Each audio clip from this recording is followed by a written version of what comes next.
अस्सलाम वालेकुम my beautiful people. I hope आप लोग खैर से होंगे, फिट फाट होंगे और मज़े में होंगे। क्यों ना मज़े में हो, इतनी एक और ज़बरदस्त सी रेसिपी जो लेकर आई हूँ। जी हाँ, मीठी टिक्कियाँ, जो कि बहुत इजी रेसिपी है, बहुत इजी वे में आपको बताऊंगी और बड़ी झटपट भी बनने वाली ये रेसिपी है। तो चलते हैं रेसिपी की तरफ। उससे पहले आपने क्या करना है, मेरे चैनल को लाइक करना है, शेयर करना है, सब्सक्राइब करना है। अच्छा जी, यहाँ पे मैंने लिया है 2 कप मैदा और साथ ही हमारे पास आ जाता है इलायची पाउडर जो कि हाफ़ टी स्पून है, और बेकिंग पाउडर इसके साथ है जो कि 1/4 टीस्पून है। और यहाँ पे जो है सफ़ेद तिल है जो कि मैंने 4 टेबलस्पून यूज़ कर रही हूँ। यहाँ पे घी है, इसको मैंने मेल्ट कर लिया और ये 5 टेबलस्पून है। साथ ही कोकोनट पाउडर है जो कि हाफ़ कप मैं यूज़ कर रही हूँ, और यहाँ पे सूजी आ जाती है जो कि मैं 4 टेबलस्पून यूज़ कर रही हूँ। और दूध है जो कि हाफ़ कप है, और चीनी 1 कप है। आगे भी आपको पूरा डिटेल में बताती हूँ। तो यहाँ पे जो दूध है उसको मैंने नीम गर्म कर लिया। फर्स्ट स्टेप तो ये है। और अपने दूध को गर्म कर लेंगे नीम, तो इसमें आपने 1 कप चीनी ऐड करनी है और इसको आपने अच्छे से मिक्स करना है, लाइक ऐसे। और जब इसको आपने अच्छे से मिक्स कर लेना है, इतना मिक्स करना है कि चीनी जो है वो बिल्कुल डिज़ोल्व हो जाए, नज़र नहीं आनी चाहिए। तो इस कुछ इस तरह की फॉर्म में आ जाएगा। डन।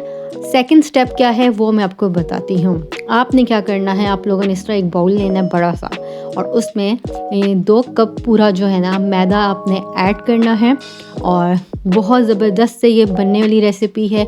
जिस तरह हम आटा गूंथते हैं, थोड़ा सा हमने इसको इस तरह गूंथना है। और यहाँ पे आ जाती है सूजी जो कि 4 टेबलस्पून है, और ये हाफ़ जो है कोकोनट पाउडर मैं यूज़ कर रही हूँ, हाफ़ कप वो ऐड किया है। और अब बारी आ जाती है बेकिंग पाउडर की, और बेकिंग पाउडर यूज़ कर रही हूँ 1/4 चम्मच, और जो इलायची पाउडर है वो मैं आधा चम्मच यूज़ कर रही हूँ।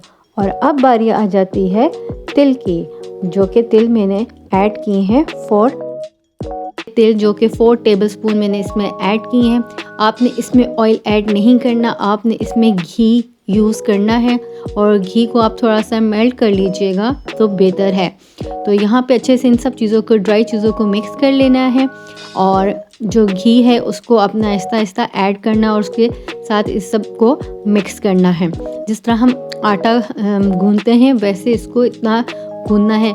अच्छा जी, आपने क्या करना है, आपने इसको बहुत सॉफ्ट नहीं इसको आपने गूंथना, ना बहुत ज़्यादा हार्ड, आपने बिल्कुल दरमियाना इसको जो है डो को रेडी करना है।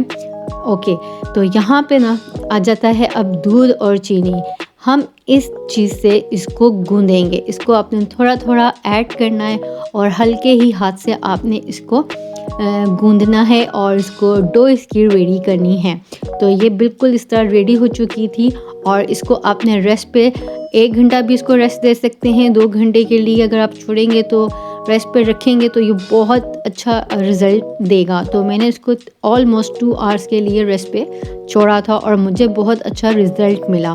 तो आपने बहुत अच्छे से इसको इस तरह सेट कर लेना है। देखें कितनी ज़बरदस्त बनी है ना। तो जब आप इसको सेट कर लेंगे, बाउल में आपने इस तरह रखना है। आप चाहें तो इसके ऊपर इसको फूड रैप से भी रैप कर सकते हो।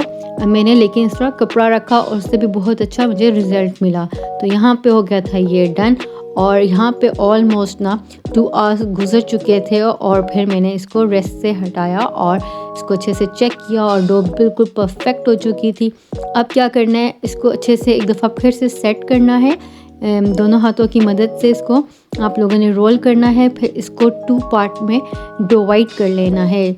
आप क्योंकि मैंने इसमें कुछ 2 शेप्स रखी थी, तो आपकी मर्ज़ी, आप शेप जिस मर्ज़ी से आप दे सकते हो। तो मैं आगे आपको बताती हूँ मैंने शेप किस टाइप की दी। अच्छा, इसको अच्छे से आपने, जिस तरह हम रोटी या डो को रोल करते हैं, मतलब बेलते हैं, इस तरह इसको आपने बेल लेना। लेकिन डो है बहुत पतली नहीं बनाना, इसको हमने थोड़ा मोटू ही रखना है। तो फिर आप कोई भी इस तरह कवर ले लो, उसके साथ से भी इस तरह हो सकता है। तो यहाँ मैंने जो है एक जार था उसका कवर यूज़ किया है, उससे मैंने शेप दी है।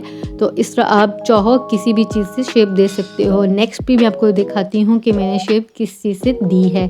तो ये देखें शेप्स बहुत अच्छी हो गई थी। इसको बाकी आपने जो डो है उसका जितना भी ये है इसको अपने साइड पे कर देना है, रिमूव कर देना है।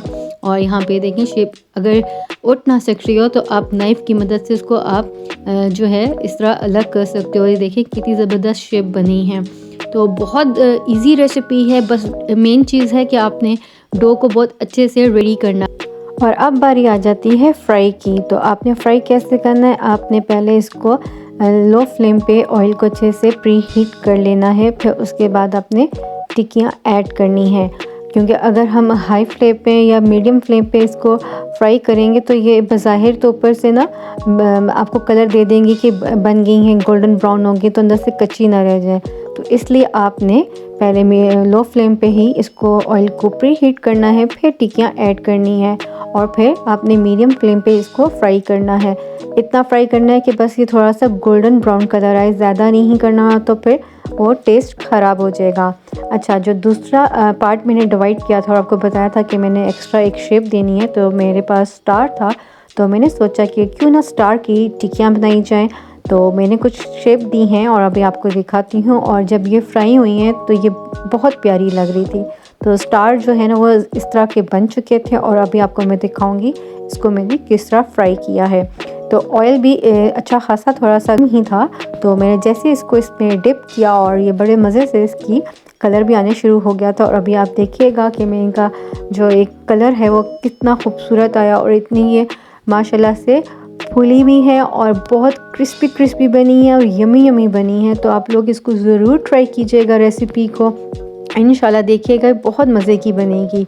और ये रही इसकी फ़ाइनल लुक और इसको मैंने डिश आउट किया। होपफुली आप लोगों को ये मेरी रेसिपी पसंद आएगी और आप लोग इसको ज़रूर इंजॉय करेंगे। तो आप लोग ज़रूर बनाएं, रजब का महीना है और आप किसी भी दिन बना सकते हैं। और इसको आप लोगों में चाहें बांटना तो आप इसकी क्वांटिटी को डबल कर लें। होपफुली आप लोगों को ये रेसिपी अच्छी लगी होगी और जब आप लोग ये बना लें तो आप इसको 1-2 महीने के लिए एयर टाइट जार में रख भी सकते हैं। और दोनों साइडों से मैं यहाँ आपको दिखा रही हूँ और ये बहुत क्रिस्पी क्रिस्पी बनी थी। अगर आप जार में रखेंगे तो ये लॉन्ग टाइम भी गुजारेंगी। तो होपफुली आप लोगों ने एंजॉय की होगी रेसिपी। फिर मिलेंगे अच्छी रेसिपी के साथ। अपना बहुत ज़्यादा ख्याल रखिएगा, मुझे दुआ में याद रखिएगा। ओके जी, अल्लाह हाफिज़।